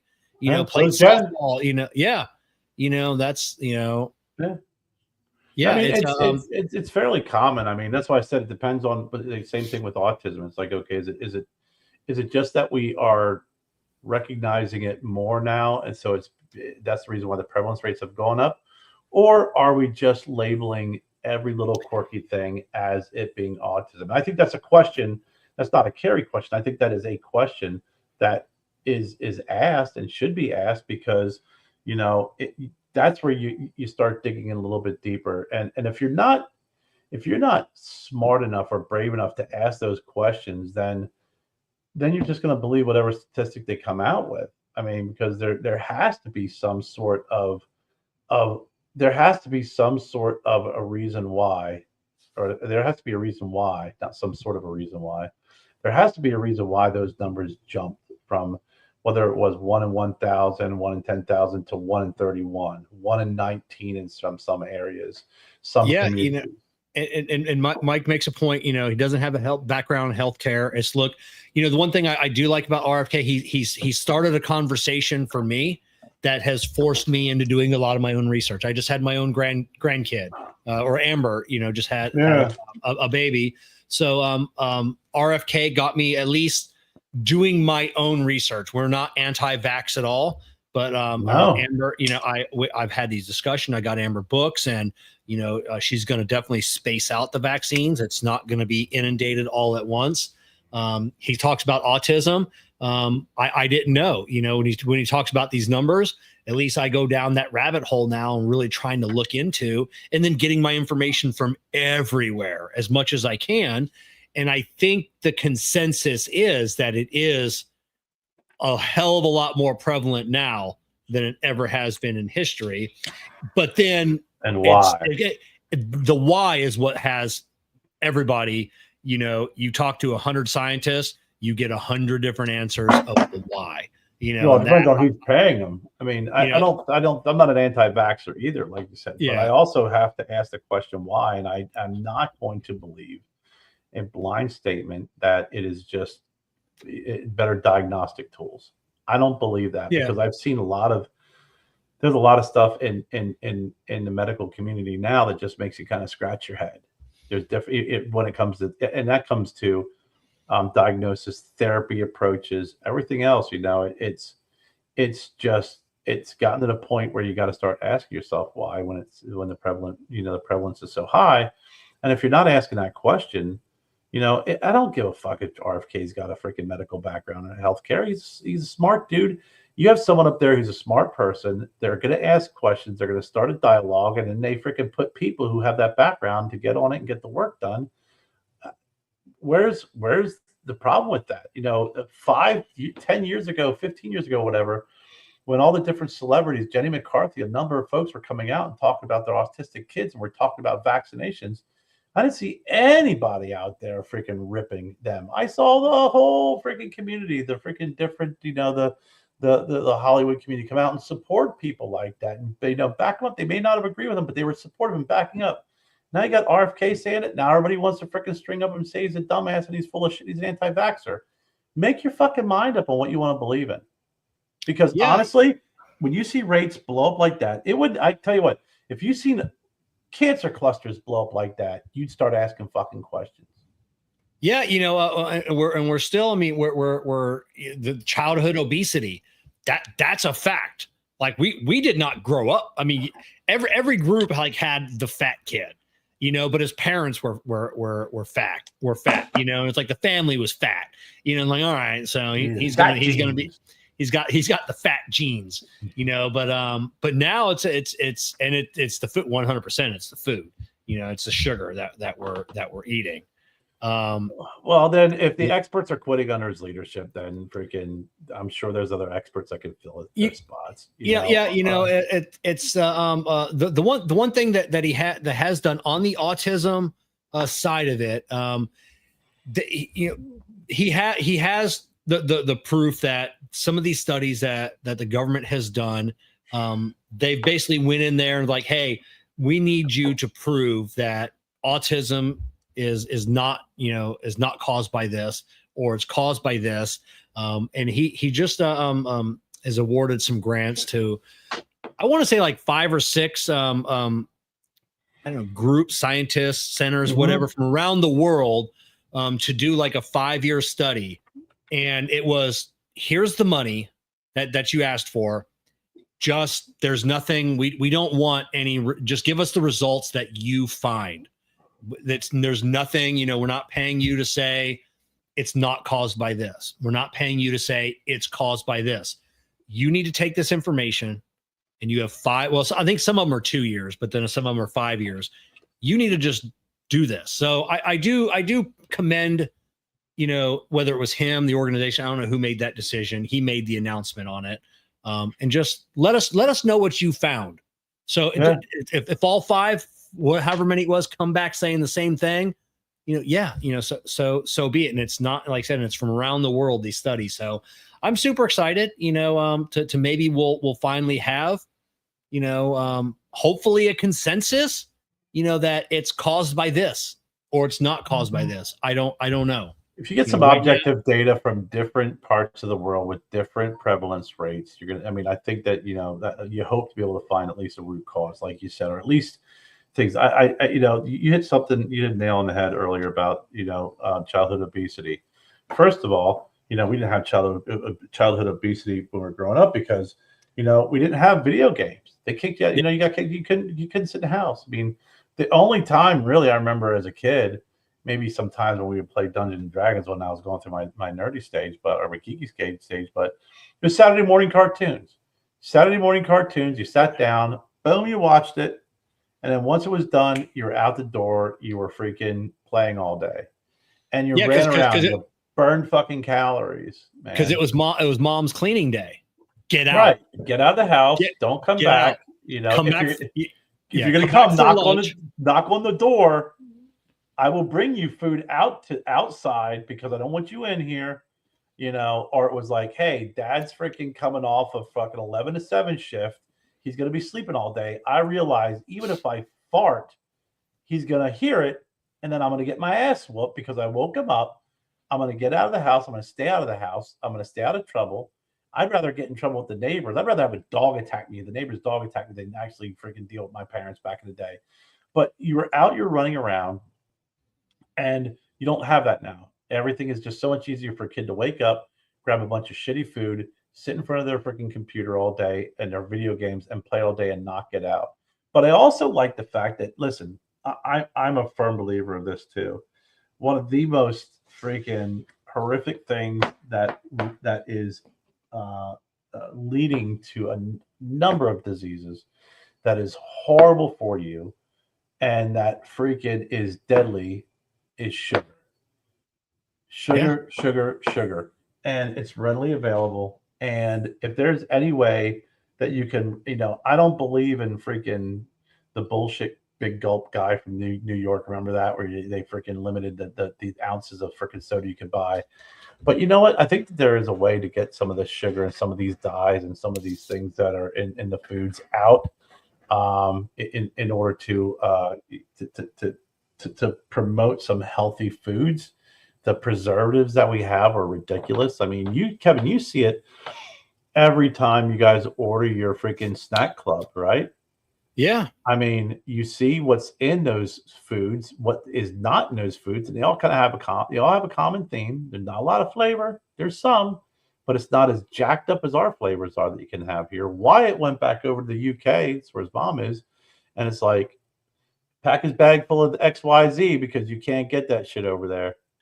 Yeah, that's it. You know, I find it hilarious. But I'll come back to this one in a second. The tallow oil. But you had made a comment earlier, like your dad worked the late shift. I remember once when Amber was really young, maybe I don't know, 8, 9, 10 years old. One of the times that I had 2 jobs, and I always work. If I had to work 3 jobs to support my family, I did. My family always wanted for nothing, whatever it was. So if I had to work 2 jobs, it is. And I was doing security part-time once. And I remember it was on a weekend, and Amber had her friend Danielle over, and they were listening to music, and Amber was getting loud. And I remember Danielle saying, "Hey, asshole, quiet down," to Amber. "Your dad just worked all night," And I'm like, oh, I love it. I love this. Now she's an amazing young woman. But so it was good kid, That's Danielle, great. if you're still out there. But remember when McDonald's had to switch oils because it was bad for us. Now there are groups out there asking all of these companies to please go back to tallow and all of the oils that they used to use because it was so much better for you. And I'm like, here we go. It's the eggs thing again. Eggs are good for you. Eggs are bad for you. Oil, New York was the first. We're mandating you got to get ready. You got to go back. You got to start using these seed oils. They're so much healthier for you. And now it's like seed oils are killing us. We need to go back to natural. We need to go back to tallow. And it's just like, here we go. Just go back and get olive oil, man. Just olive oil, period. That's so good for you. Olive oil's got so many great benefits. There's a lot of folks who, especially if you have like low HDL, your cholesterol, take a shot of freaking olive oil a day. Yeah, that's it. But I love that Ray that owns our barbecue place, he renders down his own fat for his fryers and uses the tallow oil. And oh man, everything is so good when it comes out of that oil. Mm-hmm. And so flavorful and juicy. And but yeah, it's Mathis, follow the money. And that's what it is. A lot of times it's following the money. Mm-hmm. Where's it going? So who's being paid to say what? And I don't know. But everybody wants to be proud to have something nowadays. Everybody always says, it's my OCD. It's my OCD. Go fuck yourself with your OCD. Do you know what it's like living with obsessive compulsive disorder?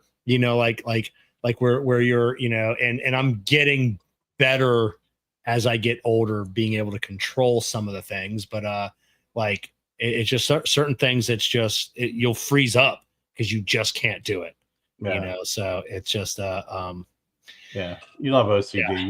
Yeah. You're just forgetful and you're going back and checking again. Yeah. That's about it. That's all it is. For me, it's never the. Oh yeah. Did I wash my hands? It's number things. It's just like weird little, and most of it factors on being the germaphobe that I am, But, no, I mean there are some OCD components, like you said, especially when it comes to counting numbers or a number of things. I mean, it really is. But I just think it's one of those. I think that when someone says, "Oh yeah, it's my ADHD," I think it's just kind of like that common term that's just thrown out there. Yeah. My ADD, my ADD.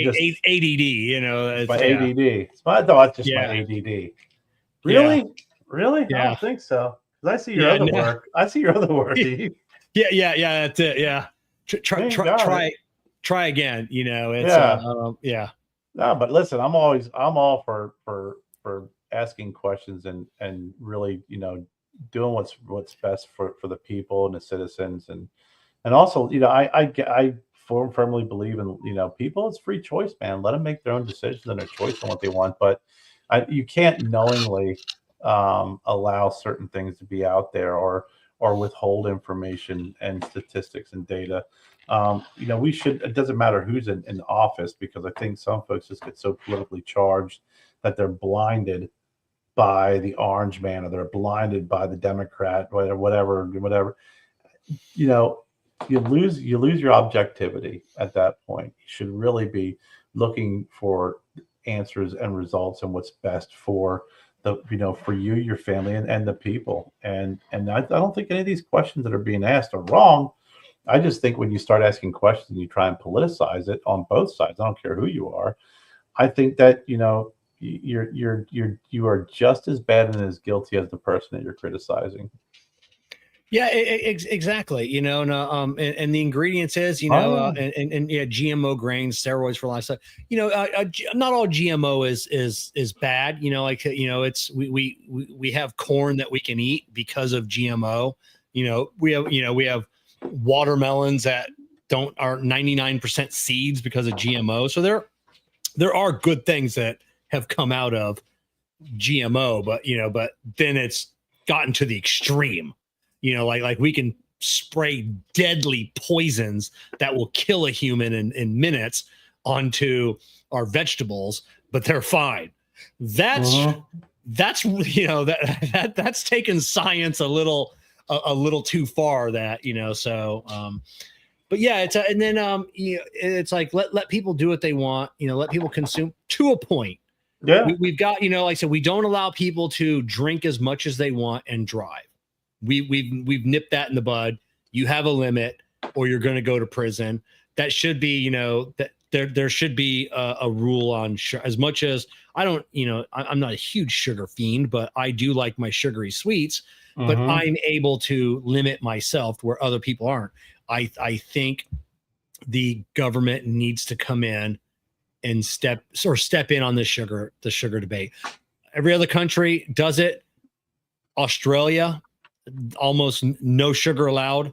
It's gotten to that point. Same with tobacco, the cigars, so it's one of those things like, oh, sugar is bad for you, so they tax cigars too. But, sugar does cause a health crisis. Yeah, it does. It affects families, communities, and then then you have your leg cut off because you eat so much sugar and you get diabetes. I don't know if that's really how it happens, but then you have to go on Social Security or Medicaid, and then it costs people, taxpayers, money and the government money to take care of you each month. And maybe that's a short-sighted way of thinking about it, all because you couldn't control the amount of sugar you ate. I could be wrong. I'm sorry. Fact check me.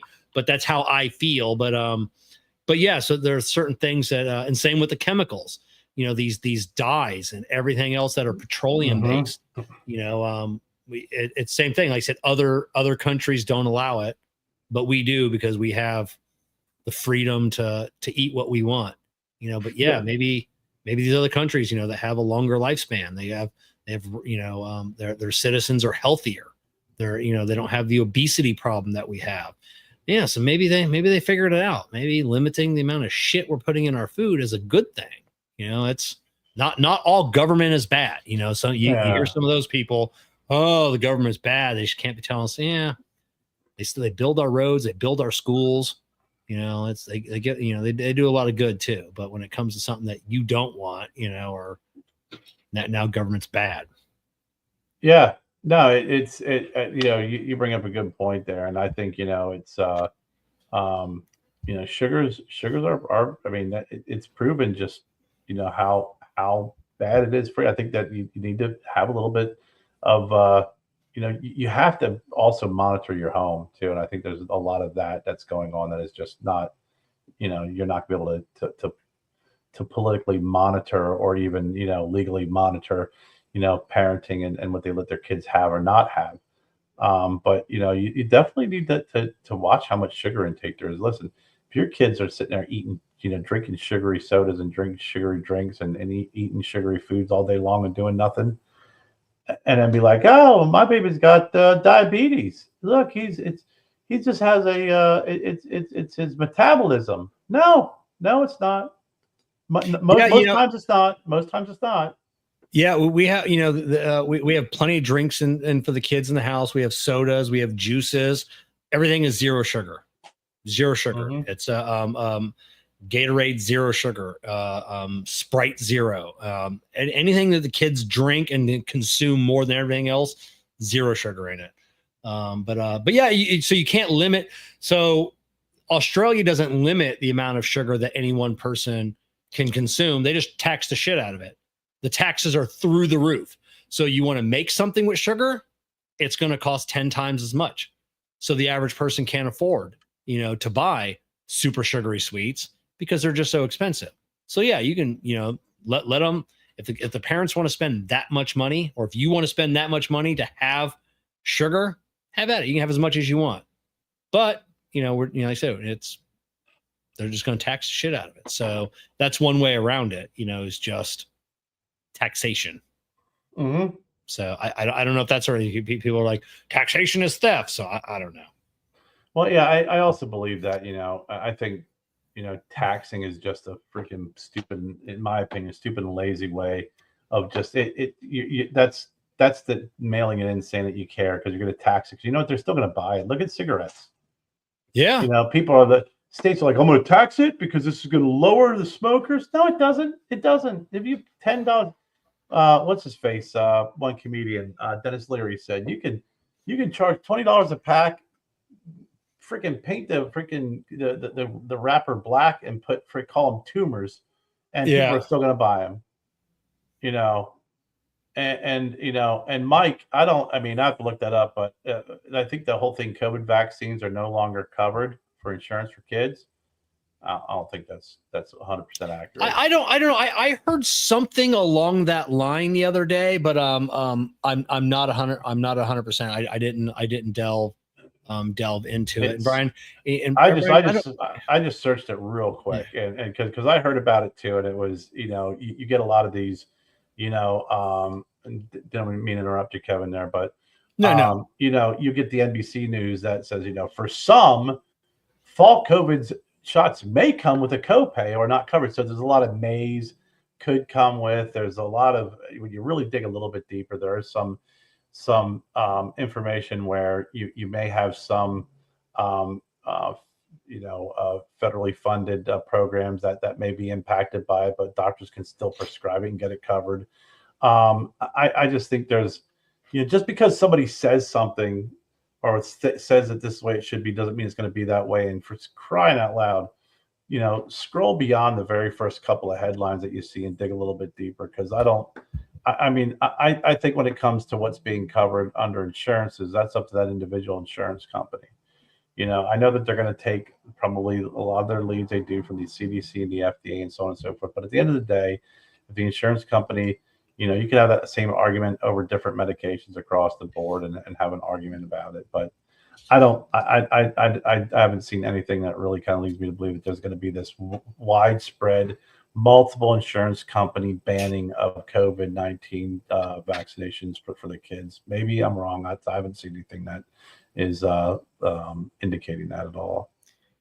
Yeah, I agree. I'll have to look into that a little bit more. And Brian said, I don't want to live in a nanny state, and neither do I. Sugar's killing us. Sugar's killing us. It's the obesity, the linked to cancer. It's linked to autism. If you look at certain studies, sugar is killing us as a society. And I also know that once the government gets in and bans like one thing, once you open the door, that sucks because you can't close that door again ever. They say, oh, look at us, we banned sugar and childhood obesity went down 80% and, whatever mortality rates are this and that. And then it's like, well, this also is hurting people. So we're going to get rid of this, and then we're going to get rid of this. And it's a tough spot, man. It's really tough. And I don't know what the answer is. I don't know, but I think 100% of everybody can agree sugar's bad. It's gotten to the point to where it's just in everything, and it's too readily accessible. And it's not something like, we did not consume sugar as kids, not at the rate of Like in my house, if you come into my house, you can open up anything, whatever sugary treat that you can imagine you can have, and unlimited, amounts of it. So, and I think we're just the typical household. Luckily, our kids aren't fat. Yeah. Well, I think I'm like Brian, too. I don't want to live in a nanny state. I don't. Yeah. But it's because, but it is tough when you see some of these, like, where do you draw that line, right? This is why we're not in politics. And this is the reason why I never profess to be a political freaking pundit or, professional. I have my opinions, and I base a lot of my opinions off of objective observation and facts. It doesn't freaking land on one side of the fence or the other. I do have my belief in some things, but I also believe that there are a lot of my beliefs that I don't think should be imposed onto other people as well. Yeah. I'm smart enough. I'm smart enough to say I believe X, Y, Z, but I don't think this should be a mandated law that everyone should follow. And I also accept that. I expect that in return, when it comes to certain things. But when you do see things like like sugar that is just so bad and causes so many problems, you're like, okay, where do you draw that line between a nanny state regulation, and making sure that there is something healthy out there? Because at some point, if it just becomes the Wild West, companies love to take shortcuts. They like to use cheaper alternatives, and usually cheaper alternatives, it's, if you go out, you buy fresh chicken, fresh meat, fresh vegetables, fresh this, fresh that. It's going to cost more than if you go over and you buy a freaking frozen freaking metal container of freaking lasagna that's got so many additives and preservatives and freaking sodium and shit, but there has to be kind of like that fine line. It is a fine line. Yeah, it is, and like I don't want, just because you have something like, I don't like Topo Chico. I think it should be banned. It's garbage. People should be stopped drinking that stuff. It's disgusting. But people want to consume it. So Michelle and Tom, you're wrong. Health nuts drinking that garbage. Yeah. But what about corn syrup? Well, I think we talked about this before. I said, depending on which study that's out there, I think the consensus is steering corn syrup's better for you. People say your body metabolizes it different, blah, blah, blah. It does. But I think corn syrup is, from what I've done and what research I have done, I haven't delved into hundreds of studies, but I have delved into dozens of studies. And from what I can see, corn syrup is better for you than sugar. Yeah. Yeah. It's I think the more natural you get, the less refined that you get, the better off you're going to be. And Mike, I don't have a news source. I don't like go to Fox News or MSNBC and say, gosh, this is what I read. I kind of look at a couple of different articles. I also look in.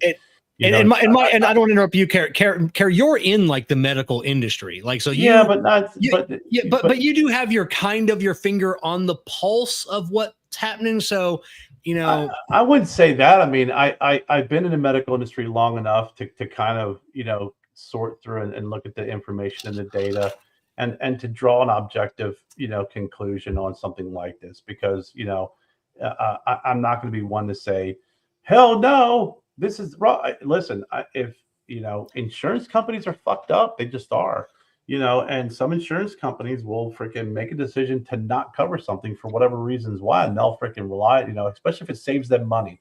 So please don't ever think that insurance companies are freaking following some sort of ridiculous mandate because they believe in it. If they're like, hey, I could do this and save a lot of money, they're going to do it. That's what they do. It's the reason why they freaking prefer generic drugs over freaking branded drugs. It's cheaper for them, but I don't rely on one news source. I look around, I kind of sort through a couple of different articles. I even go into ChatGPT and I say, listen, I want objective data on this. I don't want freaking what I think, what I believe. This may happen, that may occur. I would like to know exactly what's going on in the overall community, but then also you have to look at state to state, because you don't want to also say, well, this is the way it is because you hyper focused on Massachusetts or Kansas because that's what they're doing in that particular states. Because, at the end of the day, one of the biggest issues that you have in America is states' rights. And that is also one of those beliefs where depends on where you stand on certain subjects. It's like this needs to be a state right. Well, what about this? Oh, no, no, no, no. That can't be a state right. That needs to be a federal mandate. So you can't pick and choose either. Especially with states' rights, there's a lot that needs to go back to the states because that's what we kind of built our nation on. And realistically, the federal government there is just to protect us and make sure that we're freaking protected from foreign invaders. Yeah, that's it. And talking about ChatGPT, I always ask it to cite its sources. And so Yeah. I always ask for links so I can make sure that, it's not summarizing something different than what, because I can read something. I'm like, well, I mean, you summarized it this way, but man, I read that article and I kind of don't think that, I don't agree with your summarization of it. Right. I look at it this way and like you cite it as like a good thing. I'm like, yeah, I took the negative out of that, so yeah. So, it's, I challenge ChatGPT. I argue. I tell you, I argue with my ChatGPT. You're nice because I know you believe that there's going to be an uprising and there is going to be an uprising of the machines.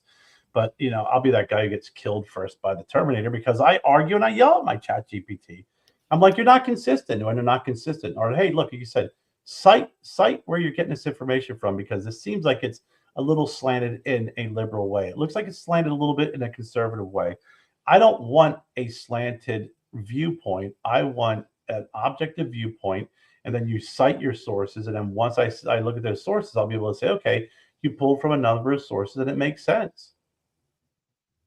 Yeah.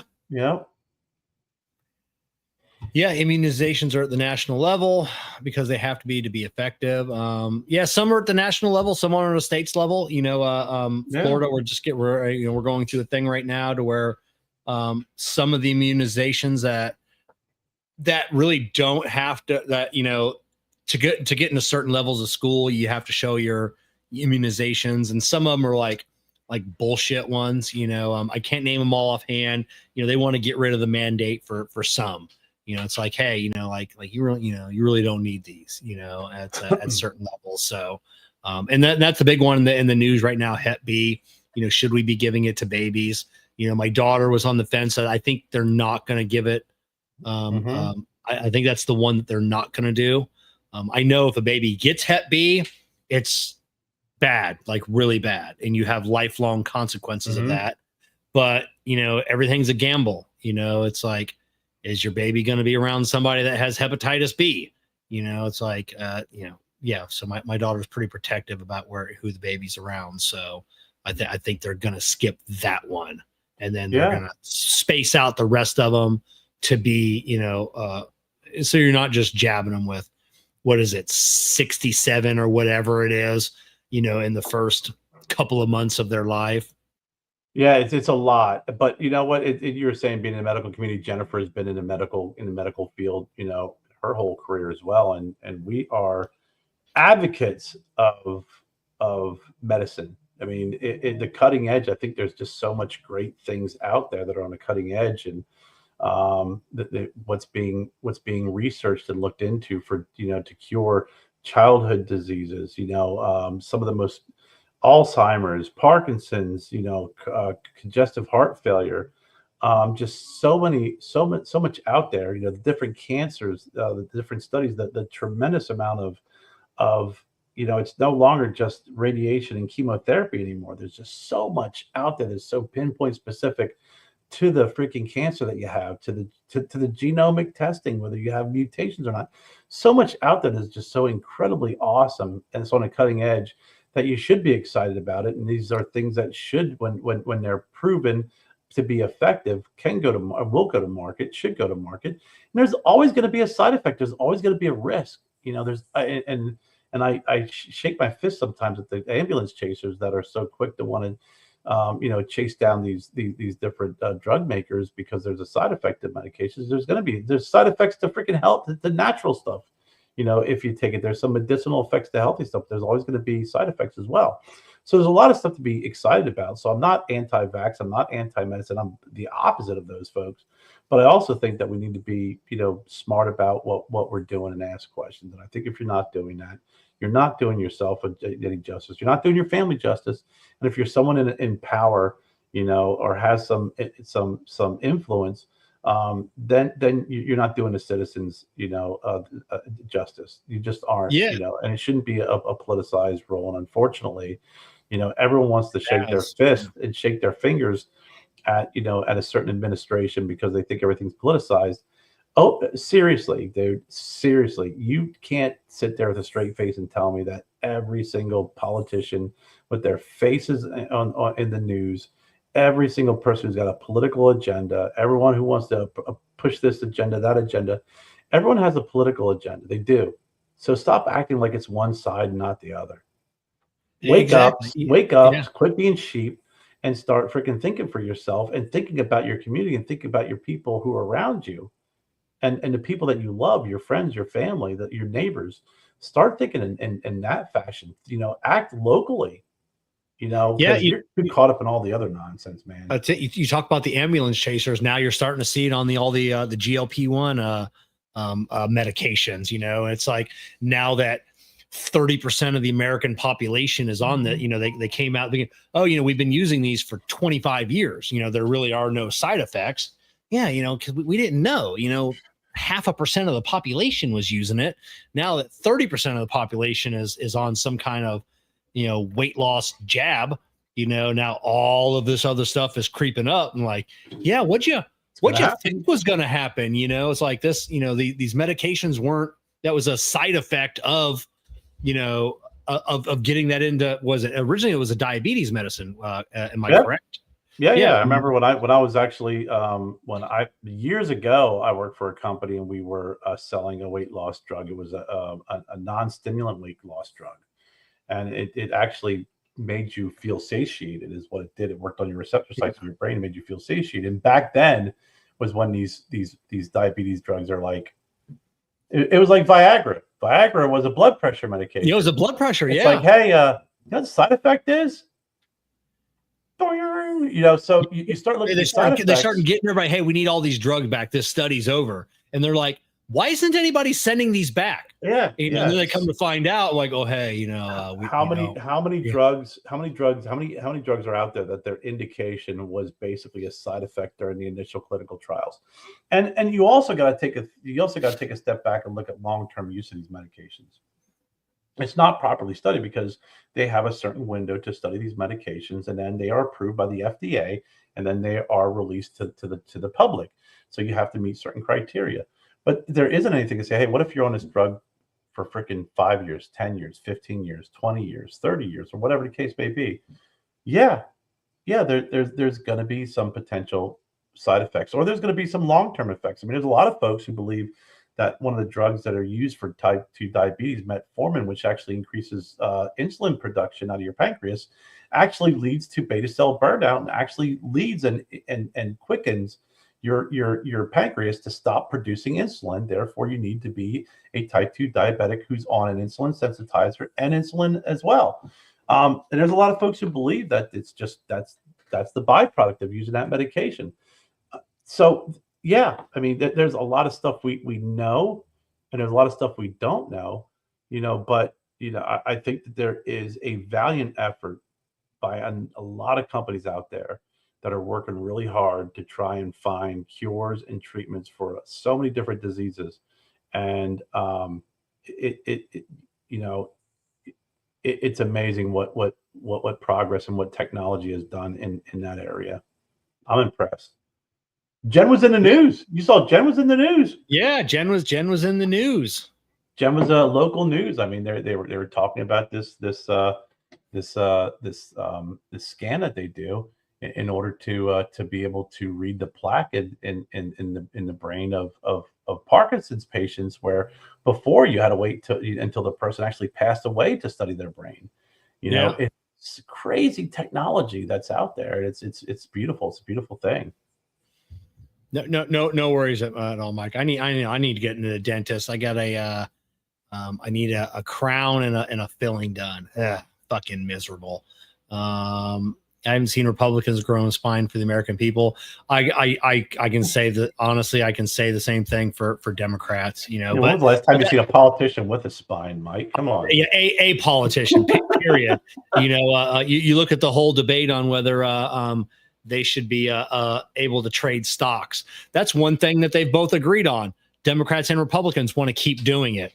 Yeah. You know, so yeah, it's there's only a couple on each side, you know, that has some partisan support for that. But yeah, for the majority, yeah, neither one of them can grow a fucking spine and say, hey, you know, we're taking this insider information.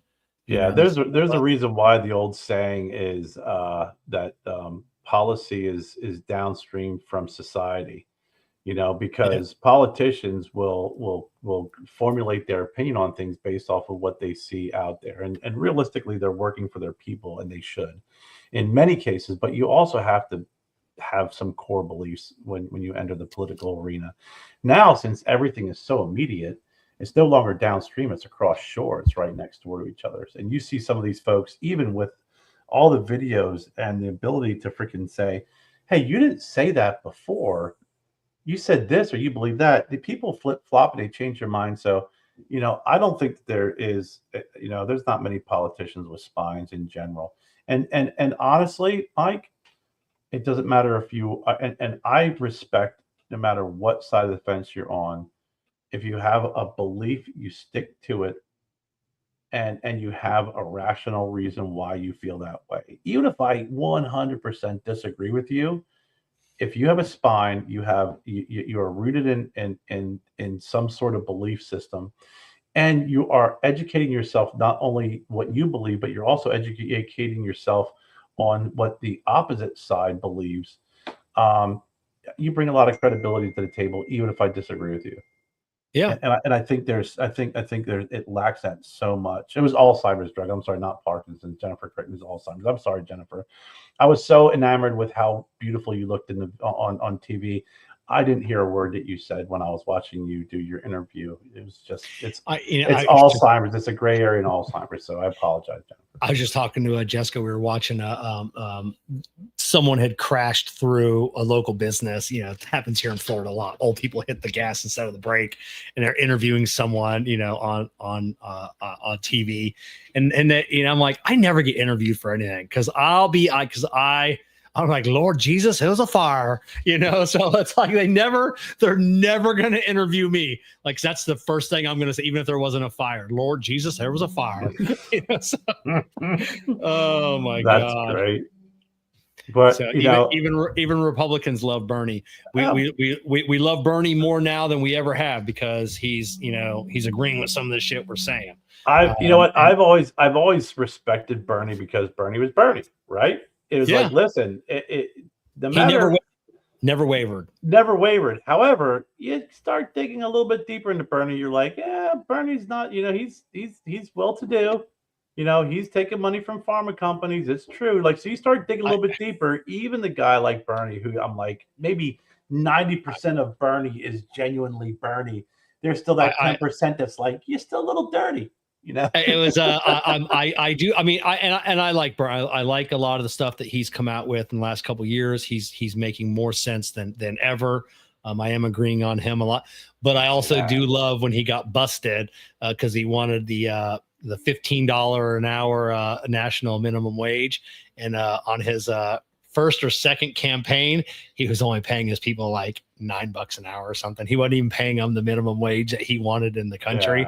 He had to come out and apologize. I did think that was funny, but yeah, you don't like see the politicians get caught with their pants down like that. I mean, because it lets you know that they're people. They're people. They are going to be subject to freaking temptations. They're not all that they seem that they are. So stop supporting someone you don't know, and because you see families do it all the time. They get fragmented because they are literally standing up for someone they don't know, and they're alienating friends and family that they've known their whole lives. And it's like you're stupid. You're choosing the wrong side at that point. Learn how to have a disagreement or don't have the conversation. Love your family. Be with your family. Our time on this earth is very limited. We don't know what tomorrow brings. We don't know if we're going to wake up tomorrow. So realistically, enjoy your time with your family. And if you haven't talked to somebody because of their political beliefs, freaking get off your freaking high horse in your freaking little soapbox. Pick up the phone and call them. Quit being an asshole. And if they're being an asshole, then be less of an asshole than they are. Because at some point, someone's got to stop being an asshole. At least make an effort. It's so funny. Like you said, when you see something with Bernie, you're like, "Oh, Bernie got a couple houses, huh? Yeah, that socialism. It's all right, Bernie. I hear you." Years ago, the guy who I loved, I thought was really, really good. I was a big fan of Joe Lieberman. Big fan of Joe Lieberman. Yeah. He was a very practical Democrat. There are very practical Republicans. There are very practical politicians out there who really, God bless you, have a good sense of what's going on and have a good balance between, what the government should and should not be doing and what the people should be doing. Yeah. I don't know. 100% agree. I think that's a good way to end another great show. We've been too political. Our last couple shows have been way political. Mike, you got to stop talking about these damn politics. Start asking freaking football questions or asking us about cigars or movies. You know what? I did want to leave you with this. Kevin, I know that you're a big Stephen King fan. Yeah. Okay. I know you're a big Stephen King fan. There is a miniseries that is on Netflix that we just finished up. The guy who wrote this and directed this has worked on other Stephen King movies, right? On TV stuff.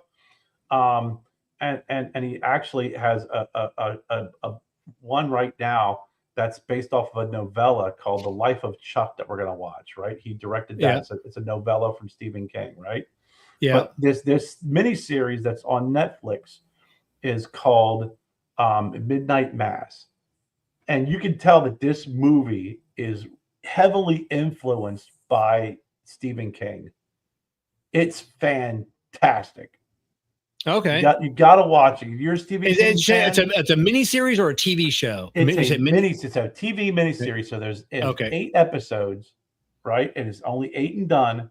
It's 7 episodes. And again, the guy who wrote this, you can definitely tell, is heavily influenced by Stephen King. He's worked on a number of Stephen King movies, and the cast have worked with this guy on several different movies and other Stephen King movies.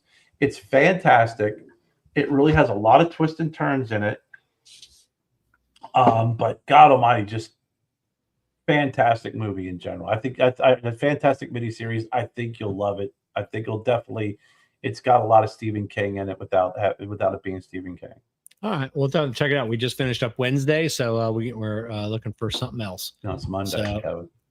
So what's that? It's Monday. Yeah. All right, everybody. We'll see everybody back next Monday night for another Puff and Ponder podcast. You can find Kerr and I on all the social media links down below, along with all the supporters of the show, Fogbox, and whatnot down in the description as well, podcast description. Beard Balm. That's it, Beard Balm. And we'll see everybody next week. See you.